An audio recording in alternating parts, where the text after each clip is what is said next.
In this episode, the series shifts from technique to storytelling, showing how deliberate slow motion reshapes everyday sounds into cinema.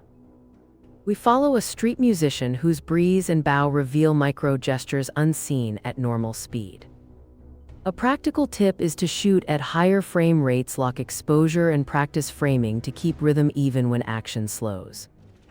A documentary moment freezes a rainstorm's descent on a pavement, converting droplets into a sculpted chorus that guides emotion.